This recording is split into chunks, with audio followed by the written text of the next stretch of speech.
It was the holidays and most of my friends were out of town, so I decided to get a part-time job to make some extra money. After waiting for about a week, I finally got a call from a nearby restaurant asking me to come in for a trial.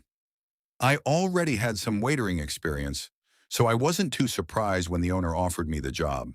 But honestly, the place felt a little creepy from the very beginning. The restaurant was small, the lighting was very dim, and every now and then, a strange smell would spread through the air. It wasn't somewhere I would normally go, but I needed the money, so I kept telling myself it was only temporary. One night, it was around 10 p.m. I was standing alone at the front counter, cleaning cutlery and waiting for the last table to leave. It was a table of four men. They looked pretty rough. Honestly, if I saw them on the street, I might have assumed they were homeless. About half an hour passed, and finally they got up to leave. With a slight smile, I said, "That'll be $42.50. One of the men stepped forward and handed me a bunch of crumpled bills. There was a strange smile on his face. I had seen that look before, so I mentally prepared myself. He leaned in and said, "So, what are you doing tonight, cutie?" I immediately replied in a professional tone, "Thank you. Have a good night." Making it clear I wasn't interested. He laughed and walked out, mumbling something under his breath. As soon as they were out of sight, I quickly cleaned the table, finished closing, and changed out of my uniform.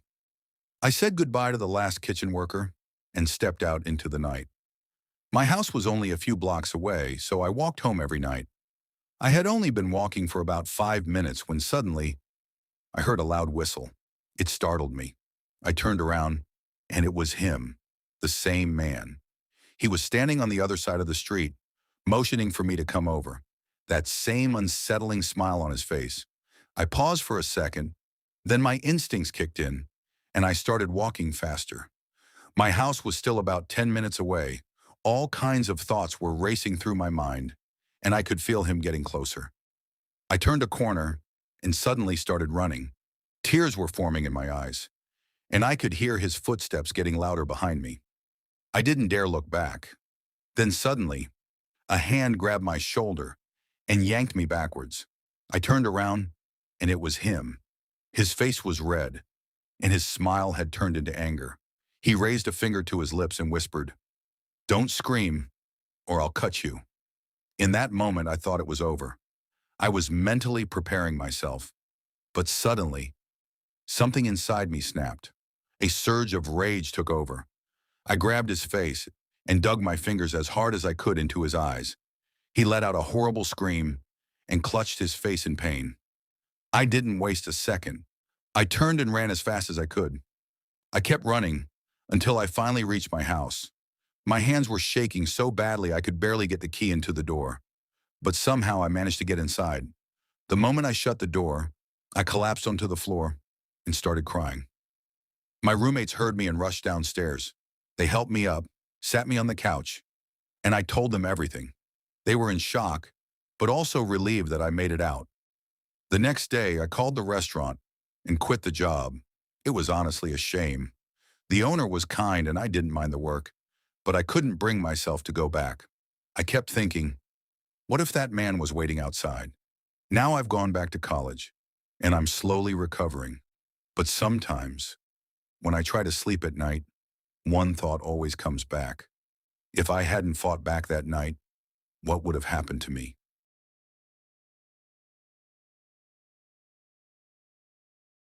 I was 25 when I went on a solo trip to Rio de Janeiro. My favorite DJ was performing that weekend, and I had always wanted to go. I had traveled solo many times in my life, and I had never had any issues before. The Airbnb was a bit outside the city, so it wasn't too expensive. It was a really nice place.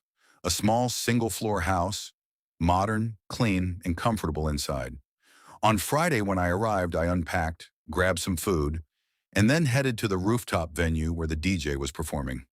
The first day and night went really well. That's where I met some people, James, Ethan, and Jess. Ethan and Jess were a couple, and James was tagging along with them.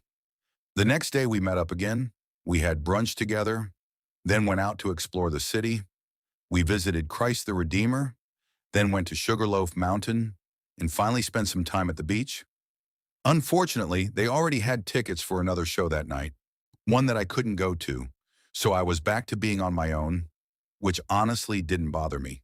I kept exploring on my own, and when I got hungry, I started walking back toward the Airbnb. On the way, I saw a restaurant. I can speak a little Portuguese, but I'm not fluent, so I usually stick to places where people seem to speak English. There was some English written on the menu outside, so I decided to go in. The place felt a little strange, small, dark, and not very crowded. There were a few people sitting further down, and one man sitting alone at a table near mine. He looked about 50. I thought maybe he was another tourist. The waiter came over and spoke in Portuguese. I asked him in Portuguese if he spoke English, and he said yes. So I placed my order in English. But I noticed something. That man kept looking over at me. As soon as the waiter walked away, the man spoke to me in English. "Your Portuguese sounds very good." I just said, "Thank you," but he didn't stop. He started talking to me in Portuguese, almost like he was trying to teach me. Maybe he thought he was being charming, but it felt creepy. I kept looking down at my phone to ignore him, but he kept talking. I just went along with it to avoid awkwardness. The conversation was basic: where I'm from, why I'm here, what I did today, and most importantly, where I was staying. I lied and said I was staying with a friend. Then he said something that made my whole body tense up. "When you speak Portuguese, you sound very sexy." I immediately felt uncomfortable. I just wanted him to leave already. But when the waiter brought his food, I felt even more frustrated. My food arrived too, a pork stew. He asked how it was. I said it's fine, and he focused on eating. Thank God, I ate as quickly as I could and immediately asked for the check, just to avoid talking to him any longer. But the moment I asked for the check, he asked for his too. That was strange, because he hadn't even finished eating. I paid and quickly walked out. He said something in Portuguese, but I just said bye and kept walking. By now it was dark outside, and the streets were much quieter. I kept walking until I reached an intersection, and that's when I saw him, the same man, standing across the street. He was looking at me, but as soon as I noticed, he quickly looked away. I tried to convince myself maybe he was just going the same way. I kept walking, but now I kept checking behind me. After a while, he wasn't in sight anymore. I got close to the Airbnb. As I reached the door, I looked back one last time, and my heart dropped. He was standing far down the block, on the corner, staring directly in my direction. That's when I knew for sure he was following me. I quickly went inside, locked the door, and closed all the blinds. Now he knew where I was staying. I started to panic and immediately called my dad. He told me, "Make sure everything is locked and keep a knife near you." It was Saturday night, and my flight wasn't until the next evening. I decided to go out again, just to distract myself. I called an Uber and went to a bar in the city, then to a house music venue. I stayed there for a few hours and then took an Uber back to the Airbnb. I was a little drunk. I went inside and sat down on the couch, just to relax. Then I noticed something, the sound of air, and then I saw it. The blinds on one of the windows were moving. I stood up immediately. The kitchen window was open, even though I had closed all of them, because the AC was running. In that moment, I realized something was wrong. Someone was inside the house. I didn't waste a second. I ran out of the house immediately. I called the emergency number, and in broken Portuguese, I told them someone had broken in. The police arrived within minutes. I was hiding behind a bush across the street. One of the officers spoke a little English, and I told him everything. The window was open, and a man had been following me earlier. They went inside the house, shouting things I didn't understand. I stood outside shaking, and then a few moments later, they came out, and with them was a man in handcuffs, the same man from the restaurant. I was in shock. It was the strangest feeling of my life, relief and pure fear at the same time. If I hadn't called the police, if I had gone into the bedroom where he was probably hiding, I don't even want to think about what could have happened. They took him away, and I never saw him again. I left the next day, and I've never returned to Brazil since. Even now, when I think about that night, one thought always comes to mind. Some people aren't just creepy, they're actually dangerous.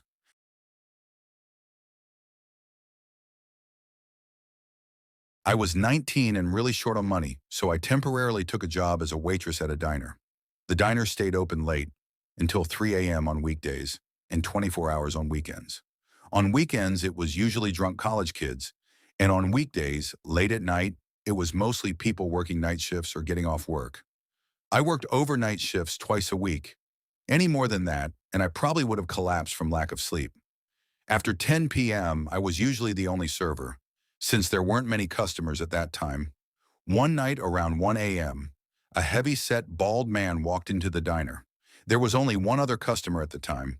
I seated him, and the moment I started talking to him, he immediately began flirting. People like him weren't new to me, and honestly, it was usually guys like that. I had to keep smiling, because my income depended on tips. He ordered a burger and a milkshake, and told me his name, Trevor. I sat at a distance doing my own thing, but he kept staring at me. After a while, he became the only customer left. Then he called me over by my name. I went to his table. He asked for the check. When he left, I noticed something while clearing the table. Along with a $5 tip, he had written his number on the receipt with a winking face. It annoyed me. I crumpled the paper and threw it away. I thought that was the end of it, but it wasn't. A few days later, he came back. Same late hour, and the diner was almost empty again. I greeted him and seated him. This time, the first thing he said was, "How is my favorite waitress doing tonight?" That was strange. I had only served him once. He started talking to me again, and even though I was exhausted, I kept up a fake smile. I thought maybe this time he'd leave a better tip, but instead he took my friendliness as interest. He invited me to come on his boat sometime. I casually asked what kind of boat, and he showed me a picture. It was a tiny boat, barely enough space for two people. I said, "Oh, my dad has a boat too." I should have said boyfriend, but I was thinking about tips. Then he asked for my number. I told him, "We're not allowed to give our number to customers. I could lose my job." He believed me, but as he left, he once again left his number, this time with a note. "I bet you were just shy.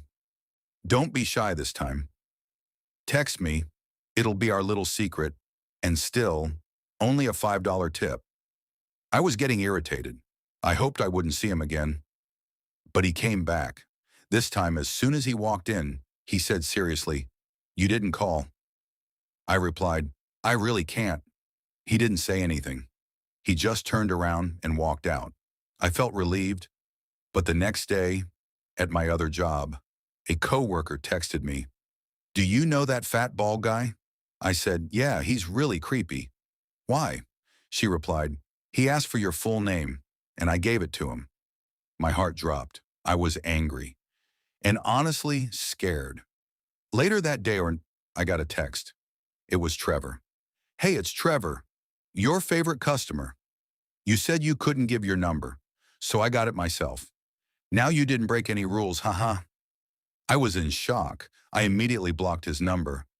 But the real horror hadn't even started yet. A few days later, after my shift, when I walked to my car, there was an envelope tucked under my windshield. I picked it up and opened it inside the car, and what I saw made my blood run cold. They were pictures of me, outside the diner, while I was working outside my apartment unlocking my door.